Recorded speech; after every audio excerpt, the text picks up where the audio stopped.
আমার নাম অর্চনা গৌরব। আমি এরিয়া সেলস ম্যানেজার হিসেবে ফার্মাসিউটিক্যাল কোম্পানিতে কাজ করি। আমার প্রশ্ন হচ্ছে, স্যার, 5 ওয়াক্ত যে নামাজের কথা বলা হয়েছে তা ভিন্ন ভিন্ন সময়ে মানুষের মস্তিষ্কে ও শরীরে কি কি প্রতিক্রিয়া জন্মায় বা কি কি প্রতিক্রিয়া করে, আর এই নামাজের নিয়ম তাও আপনি কিছু কিছু ব্যাখ্যা করুন যা বিজ্ঞানসম্মত স্বীকৃত। ধন্যবাদ। একবারে করবেন একটা প্রশ্ন? আপনি 4-5টা প্রশ্ন করেছেন, প্রত্যেক প্রশ্নে আমি লেকচার দিতে পারবো মাশাল্লাহ। বোন প্রশ্ন করেছেন যে নামাজ 5 ওয়াক্ত কেন হলো, তার প্রতিক্রিয়া কি, কি উপকার, কি নিয়মে পড়তে হবে, প্রত্যেক প্রশ্নের উপর আমি একটি লেকচার দিতে পারবো। আল্লাহ সুবহানাহু ওয়া তাআলা নামাজ মুসলিমদের উপর ফরজ করেছেন যাতে যেভাবে ডাক্তার বলেন যে মানুষকে সুস্বাস্থ্য রাখার জন্য কমপক্ষে 3 বার খাবার খেতে হবে, ওইভাবে আল্লাহ সুবহানাহু ওয়া তাআলা আমাদের সৃষ্টিকর্তা আল্লাহ বলেন যে কমপক্ষে 5 বার নামাজ পড়ো। কেননা এত অপরাধ, এত অন্যায়, আর আমি লেকচার দিয়েছি Salah, the programming towards righteousness. নামাজ কিভাবে মানুষকে সঠিক রাস্তায় রাখে।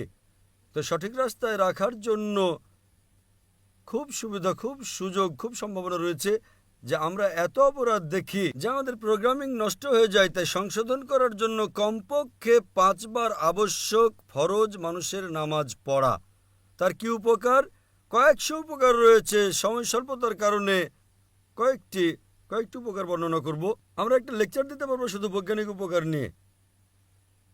এখন বিজ্ঞান বলে যে যখন আমরা নামাজ পড়ি সবচেয়ে উত্তম নামাজের যে বিষয়টা আছে তা হলো নত হওয়া, সিজদা। এই জন্য কোরআন মজিদে 92 বার সিজদার কথা উল্লেখ করা হয়েছে, সবচেয়ে উত্তম। আর বর্তমান বিজ্ঞান বলে The high possibilities of chilblains.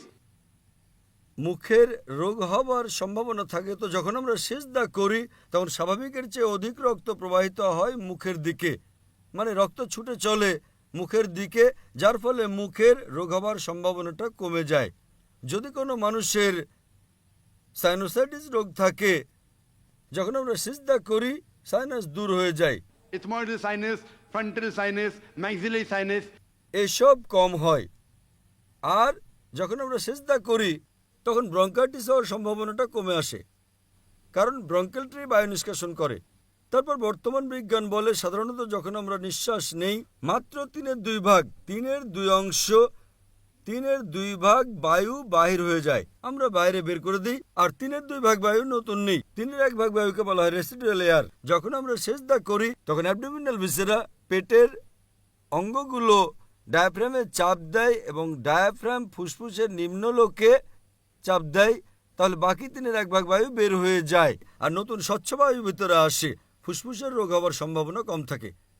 Abdominal ভিসেরাতে রক্ত সঞ্চালন বৃদ্ধি পায়, ফলে পাইলস হওয়ার সম্ভাবনা কম থাকে। আমি এর উপর লেকচার দিতে পারি। যখন আমরা রুকু করি, সেজদা করি, উপরের নিচে বসি, তাতে মেরুদণ্ডের বড় সমস্যা হওয়া থেকে বাঁচায়। যখন আমরা উপরে নিচে হই রক্ত সঞ্চালন, Carb is known as the external heart. Curve যেটা আমাদের পায়ের নিম্নাংশ, যখন আমরা উপরে উঠি তখন রক্ত সঞ্চালন শরীরের নিম্নভাগে চলে যায়। এরকম অনেক বৈজ্ঞানিক উপকার রয়েছে এবং বিস্তারিত জানতে আপনি আমার লেকচার শোনেন, সালাত ন্যায়পরায়ণতার প্রতি প্রোগ্রামিং শীর্ষক। কিন্তু আমরা মুসলিম এই বৈজ্ঞানিক উপকারের জন্য নামাজ পড়ি না। আল্লাহ ও আল্লাহ রাসূল বলেছেন নামাজ পড়ো, তাই আমরা পড়ি। এই বৈজ্ঞানিক উপকার আমাদের অতিরিক্ত লাভ, অতিরিক্ত পাওয়া, যা অমুসলিমদেরকে আকৃষ্ট করতে পারে। আমাদের বিরিয়ানি প্রধান খাদ্য হচ্ছে আল্লাহকে রাজি করা, আল্লাহর শুকর আদায় করা, আল্লাহর কাছে হিদায়াত পাওয়ার জন্য।